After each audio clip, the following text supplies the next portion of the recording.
The New York Rangers select Malcolm Spence, left winger, in the second round of the NHL Draft. We tell you why this is an excellent pick for the Blue Shirts.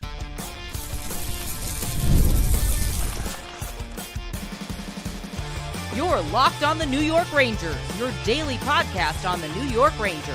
Part of the Locked On Podcast Network, your team every day. Welcome back, Blue Shirts fans, to episode number 1341 of the Locked On New York Rangers podcast. I'm your host, John Chick. Just want to thank you guys, as always, for making Locked On New York Rangers your first listen every day. We are free and available on all platforms, including YouTube. And today's episode of Locked On New York Rangers is brought to you by FanDuel. Right now, new FanDuel customers can get $150 in bonus bets if your first $5 bet wins. And we are, of course, part of the Locked On Podcast Network, your team every day. So as we all know, the Rangers did not have a first-round pick in this year's draft. And long story short, I think it just makes it that much more important, that much more necessary to really nail your second-round pick. And I feel like the Rangers did that here with Malcolm Spence. And we'll give you guys the quick rundown on Spence. We'll go through some scouting reports. We'll see what you guys are saying. We're doing a live show here, so I'm hoping the chat gets pretty lively, and maybe we'll get to some of your comments at the end of today's episode. But to just kind of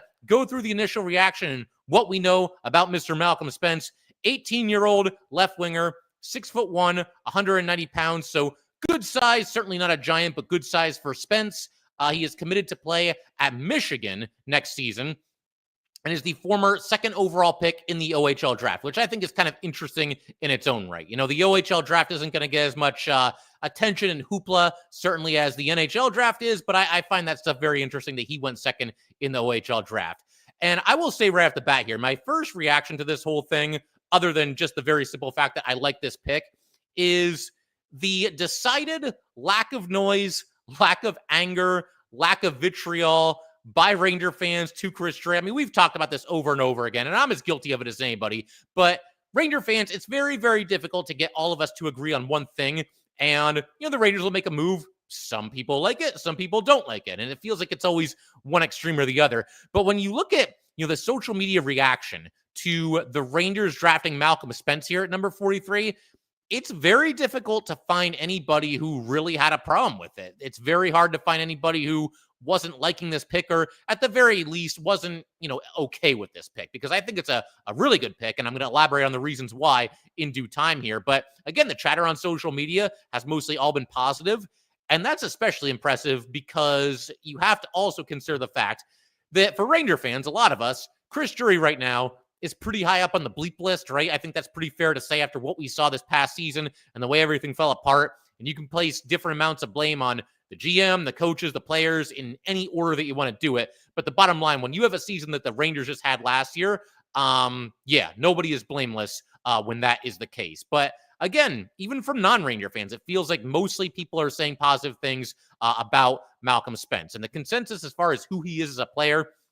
seems to be that he's just a very solid, all-around, well-rounded winger. And it's really just as simple as that. Somebody that, to me, projects as something of a floor pick by the Rangers here, a high floor rather than necessarily an astronomically high ceiling, but that's okay. We're in the second round here.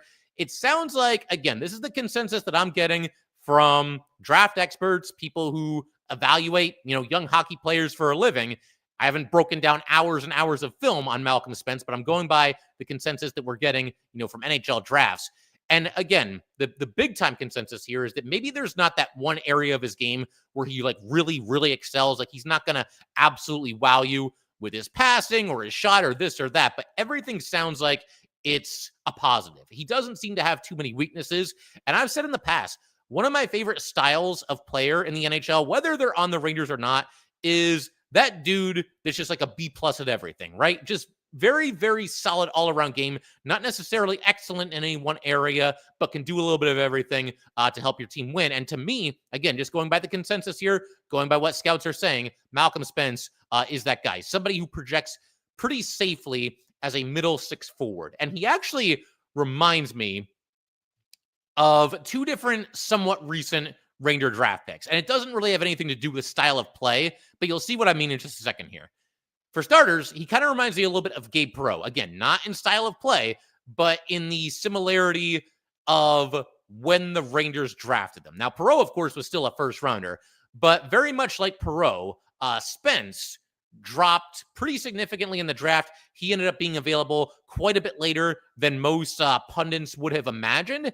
And that being the case, I mean, it's just as true of Spence now as it was of Perreault when the Rangers drafted him. It feels like the Rangers got somebody that should not have been available, got somebody that they essentially stole. And I'm going to elaborate a little bit on that concept. Did the Rangers steal Malcolm Spence? Is he one of the steals of this year's NHL draft, at least so far? And obviously none of these guys has even played an NHL game yet, but on paper, it looks like certainly he could be one of the steals. And we'll elaborate on that in just a little bit.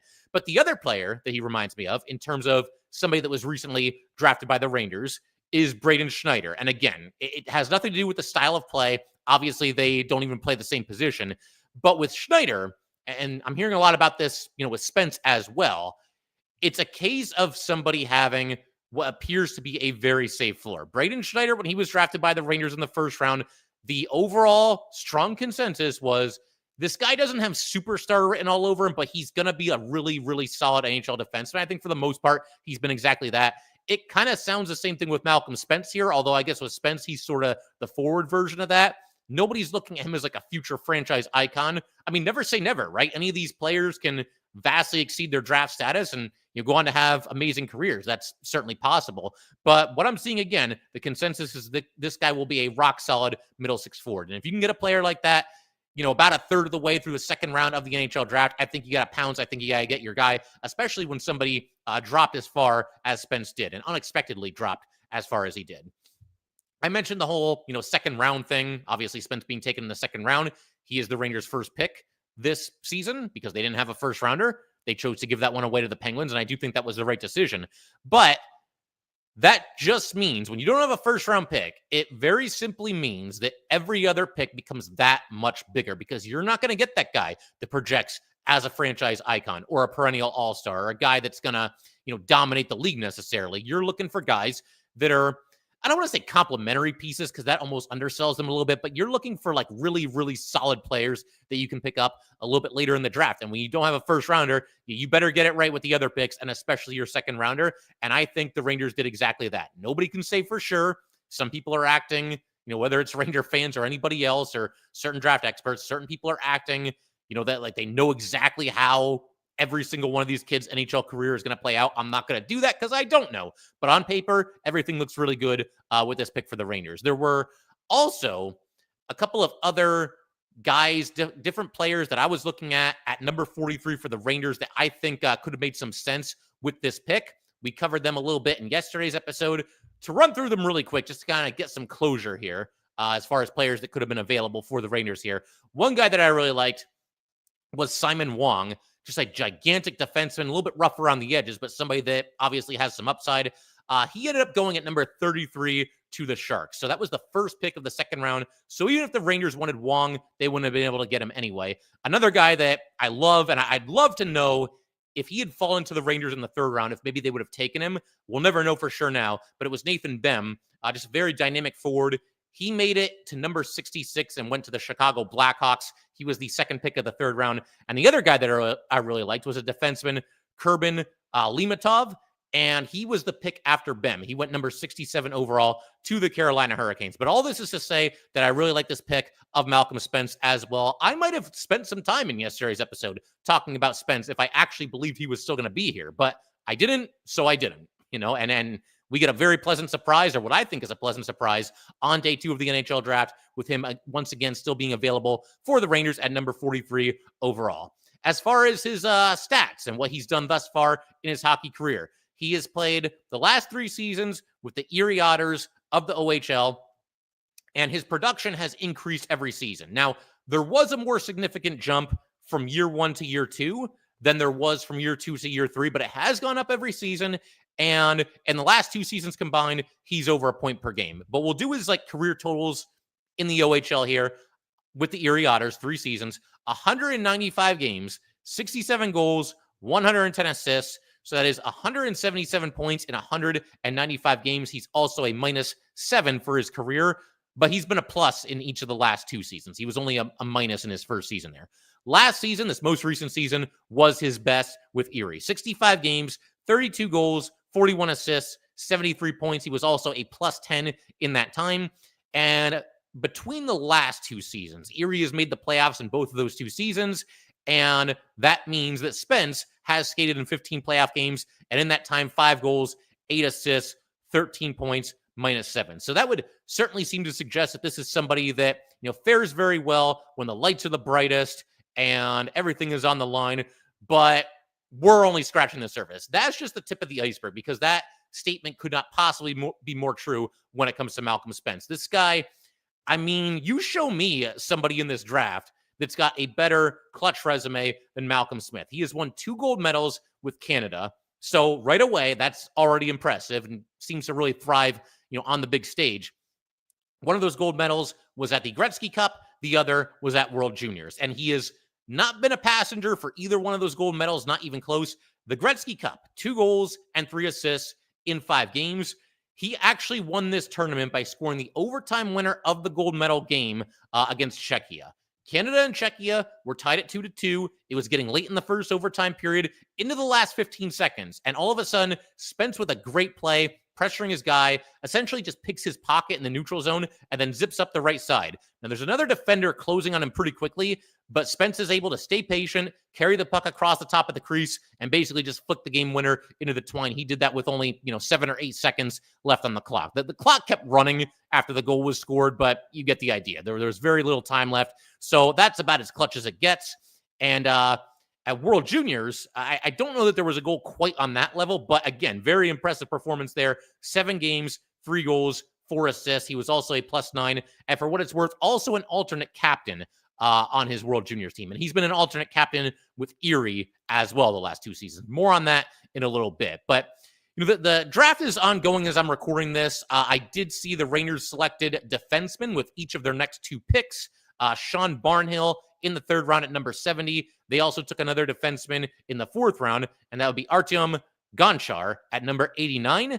And we will discuss those players and everybody else at the Rangers draft in greater detail in the coming days and weeks here. I'll just say for right now, I do like the idea of drafting Barnhill in the 3rd round, very simply because, okay, with your first pick in the 2nd round, you took a forward. Let's go ahead and get a defenseman. We've been talking about on Locked On Rangers how, there's some encouraging prospects. Certainly like Emery and Fortescue come to mind, and, Adam Fox is still there, and Will Borgen is signed long-term, but there does seem to be some long-term uncertainty when it comes to the Ranger blue line. So I do like the idea of shoring up that issue with a defenseman in the 3rd round, as well as a defenseman in the 4th round. But we'll talk more about those guys and what they bring to the table in a future episode. Today is going to be the Malcolm Spence show, and we're going to keep it rolling in just a second. Talk more about this idea that the Rangers essentially stole him in the 2nd round here, because I think they did. That's the short answer, but I'll give you the long answer in just a second. All right, we just want to take a minute to let everybody know that today's episode of Locked On New York Rangers is brought to you by FanDuel. Summer sports are in full swing, and whether you're all about baseball under the lights, golf on the green, or high-stakes soccer action, FanDuel is the best way to make every game more exciting. You're already following the action, so why not make it a little bit more exciting? With FanDuel, you can get in the game while your friends are getting sunburned at the beach. Whether you're placing a same-game parlay or watching your bet ride into the 9th inning, FanDuel will make it feel like you are part of the action. It's easy to use, it's fast to pay out, and it makes even regular season games feel like must-watch events. New to FanDuel, new customers can bet just $5 and get $150 in bonus bets if your first bet wins. Open the FanDuel app today or visit FanDuel.com to get started. All right, big shout out to the everydayers. Thank you guys, as always, for tuning in to the Locked On New York Rangers podcast. We are doing a very special live edition here to essentially celebrate the drafting of Malcolm Spence. And of course, again, I can't emphasize this enough. We never know. Nobody ever knows for sure. Some people might act like they do. You never know how somebody's NHL career is going to pan out. But nevertheless, I still do think there's a lot to like here. And to begin with, I've touched on this once or twice already, but just the idea that Malcolm Spence was not supposed to be available at this time in the draft. Now, on one hand, if you're an eternal pessimist, you can look at it and say, all right, well, what are the red flags? Why are all these teams passing on Malcolm Spence? To me, this just feels like a case of the draft doing what the draft does. Certain guys go a little bit earlier than you think they're going to. Certain guys go a little bit later. And I think Malcolm Spence does fall into that latter category there. But, you look at his player page on eliteprospects.com. And for anybody that follows me on Twitter, at jchick17, I did tweet that out not too long ago, just kind of a screenshot of what all the experts were saying about Spence. And you've got 17 different opinions on his eliteprospects.com page, everything from Bob McKenzie to McKean's Hockey to Dauber Prospects, whatever it might be, you name it. Just about everybody is there.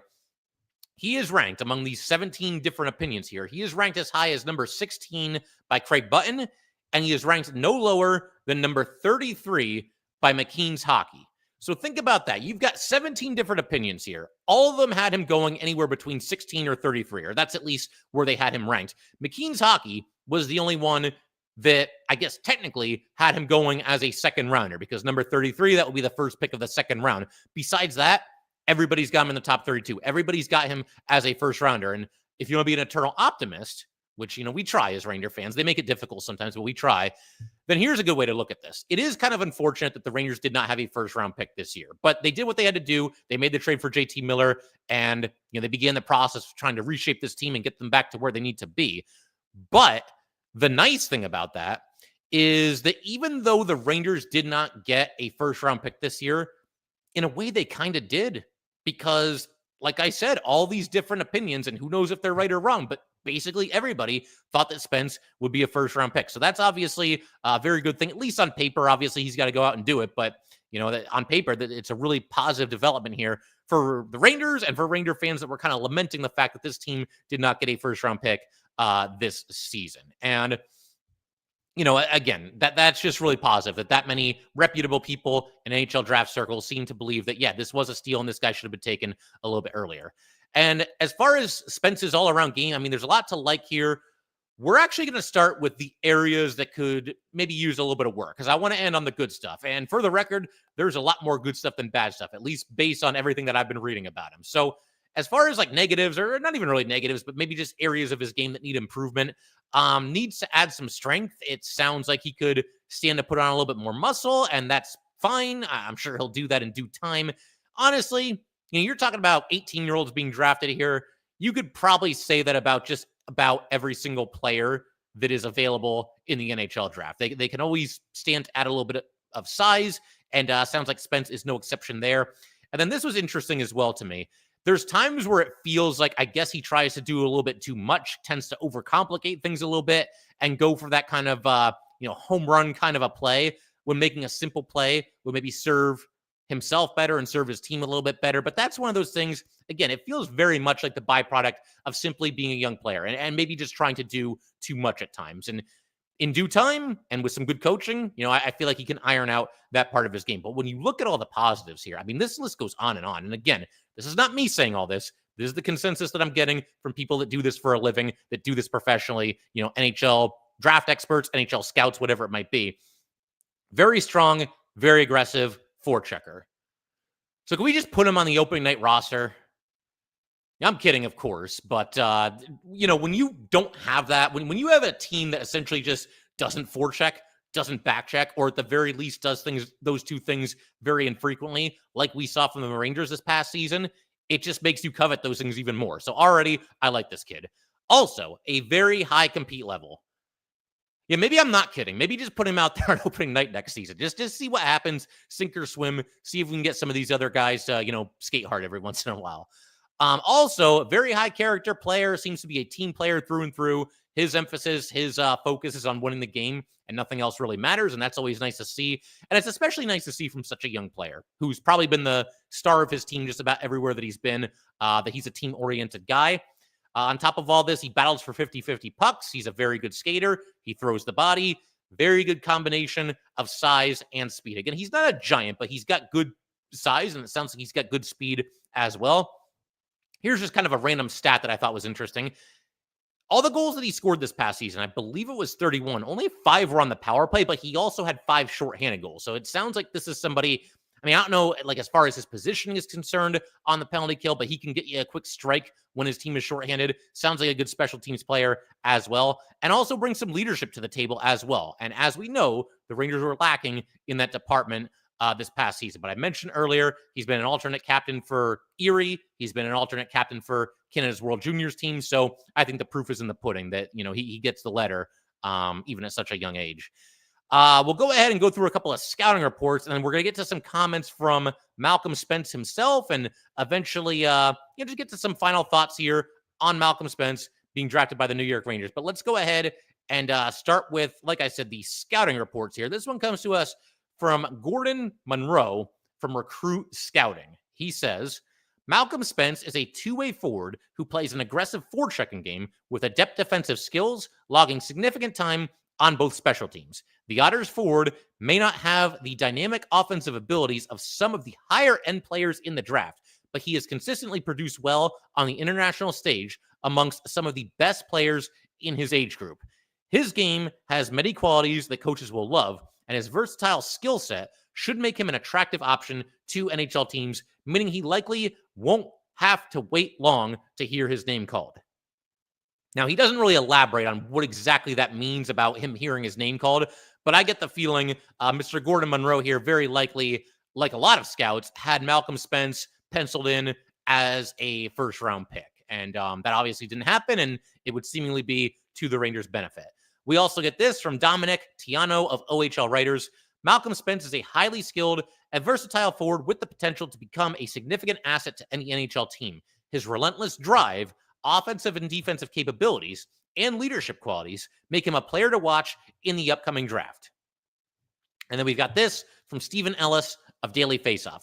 Spence is the type of player you can put out there with anyone and get solid results. The Ontario native isn't flashy, but he's a hard worker who loves hitting everyone he can and getting anyone off their game. He's also on pace for around 90 points, so he's no scrub in the offensive department. Spence is not a high-end producer in the OHL, but he has been a point-per-gamer for most of the past 2 seasons. He's very versatile, although not necessarily a top-6 play driver. I think he will be one heck of a middle-6 player at the very least. So that goes back to what I was talking about. This is somebody that, again, it seems like a little bit more of a floor pick than a ceiling pick. A safe floor as opposed to like a sky-high ceiling. But that's fine. It's the second round. You've got somebody that, at the very least, should be a very solid NHL player. And all three of these scouts, I just realized this now. I didn't even realize this when I put this into my notes, but they all use the word versatile. And we like that too. We like the fact that he can play with different types of players, the fact that he can contribute on the power play as well as the penalty kill. That's very nice as well. Always good to have those versatile players, those Swiss Army knives on your roster. You want at least a few of those guys that can move around the lineup pretty seamlessly and make it work with just about anybody that they're put out there with. So sounds like Spence could very well be one of those guys as well. And in just a second, we're going to keep everything rolling here.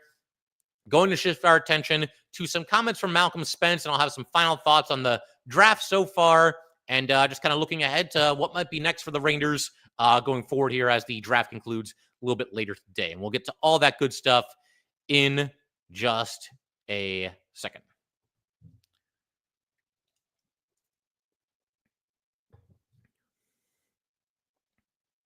All right, let's go keep everything rolling here on Locked On New York Rangers. Once again, thank you guys as always for tuning in. I do want to mix in a few more live shows. I don't know. I think they just have a little bit more spice to them, a little bit more excitement. Anything can happen. We're doing live TV here essentially. So having fun with it today. And like I said, I'm going to try to get to a couple of your comments at least at the very end here. But Spence did meet with the media after he got drafted, or at the very least, the Ranger beat writers. It sounds like they had a chance to ask him a couple of questions, and some of them posted some of Spence's quotes on social media. But this is what Spence had to say. I'm a fast physical player who plays with a lot of pace. I'm going to be a guy who plays in all situations. We might actually not be, or I might not have talked enough about his speed. It does sound like there's a certain speed aspect to his game. And I've said repeatedly on here, I don't really look at the Rangers necessarily as a slow team, but they are not a fast team. There's not really that many burners. There's not that many guys that are like super dangerous off the rush that are a handful when they're going over the blue line for opposing defenders with their speed. So if Spence can bring that aspect to the rink as well, we'll certainly like that. Spence wanted to say, it was definitely surreal. The last couple of days has been a lot of emotions. And he also mentioned, I'm a big game player. When the game's on the line, I'm one of those go-to guys. So you got to admire the confidence right out of the starting blocks here. And again, the proof is in the pudding when it comes to that. This guy has lit it up in the playoffs in the OHL. He lit it up in the playoffs in the Gretzky Cup and got the gold medal winner in overtime. And with the World Juniors as well, I think it was, I have it written down somewhere back in my notes, but he was basically around a point per game for that tournament as well. And Canada won the gold medal that season too. So he's come up big in some big spots, and you have to like that. You got to have those guys that just have that in their genes, man. You know, they want the puck when the game is on the line. They want to be out there, and they're at their best when the lights are the brightest. So we know the Madison Square Garden lights can get pretty bright, to say nothing of the Stanley Cup playoff lights. And you put those two things together, and everybody's under a microscope. This sounds like somebody who's going to thrive in an environment like that rather than shrink. There was also a very quick video, only about 10 seconds. The Rangers posted this on social media of Spence basically just saying hi to all of us, I guess. And he just said, I'm really, really happy and honored and excited to get going with the Rangers and hopefully see you guys soon. Yeah, no telling exactly when he'll be making his NHL debut. I mean, like I said, it sounds like he's a Michigan commit for the next season, but we'll keep our eye on it. We'll see how fast he develops. We'll see how fast he looks to turn pro. And sooner or later, I do think we'll see Spence, playing for the New York Rangers, assuming he's not trade bait or anything like that. I don't even want to talk about that because he just got drafted. And let's go ahead and take this for what it is. The Rangers seemingly stole this kid, and he looks to have a bright future as part of New York Ranger hockey. Another fun fact about Spence here, and this has kind of been circling on social media as well, but there's actually a connection between Spence and Carey Terrence. Terrence, for anybody that needs a refresher, is the former second-round pick by the Anaheim Ducks that the Rangers acquired in the trade of Chris Kreider. He was the prospect that came back in the Kreider trade. So Terrence was the captain of the Erie Otters, and Spence was the alternate captain. And Spence, in fact, as I mentioned earlier, has indeed been an alternate captain with the Erie Otters for each of the last two seasons. Maybe they end up playing together with the Rangers at some point. I don't know. I feel like everything we found out about Terrence and everything that we're finding out about Spence here, it feels like Spence is probably the I don't know what the word is, the better of the two prospects, the one that seems to have maybe the brighter future. Now, obviously, nothing's written in stone there, and that could go either way. And in a perfect world, both of these guys work out great for the Rangers, and we will see what happens there. But it's possible they end up as teammates, as line mates. It's not going to happen overnight.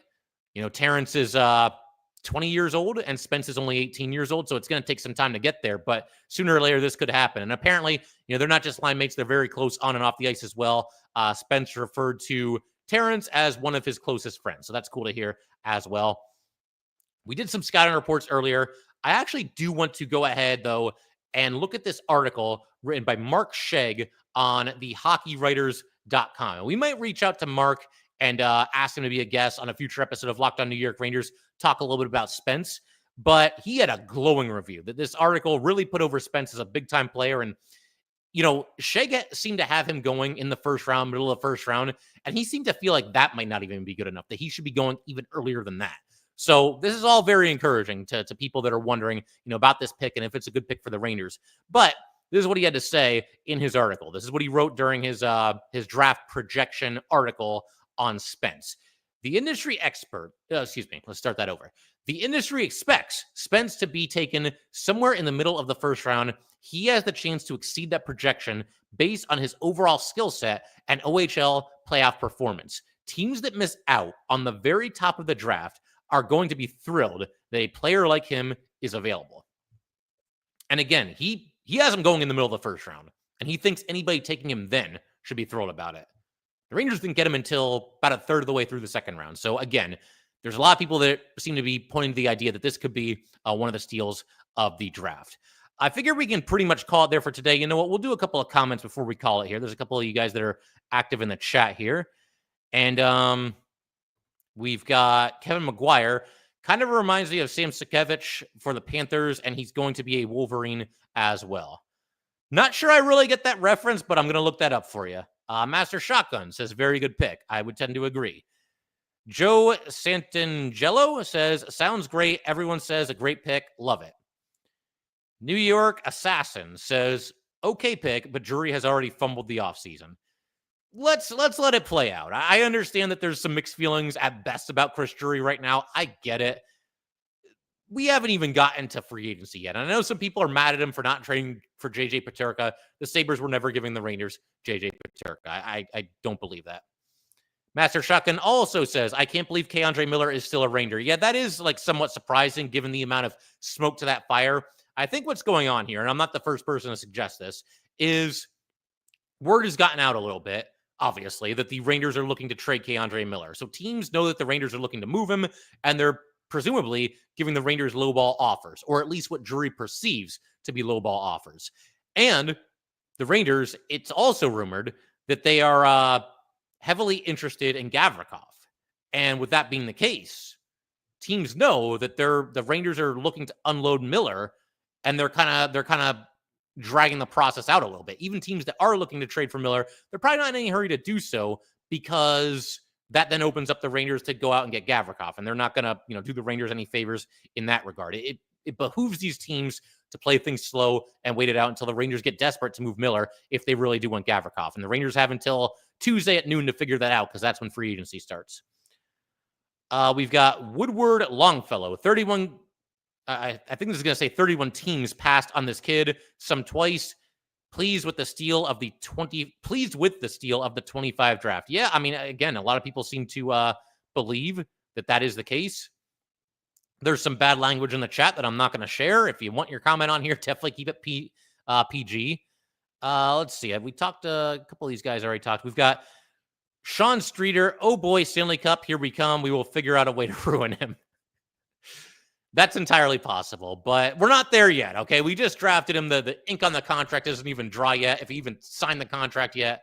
Let's let things play out a little bit. And he's got college hockey to look forward to, and let's try to stay positive. I understand where those sentiments come from, but let's try to do our best here to keep things positive.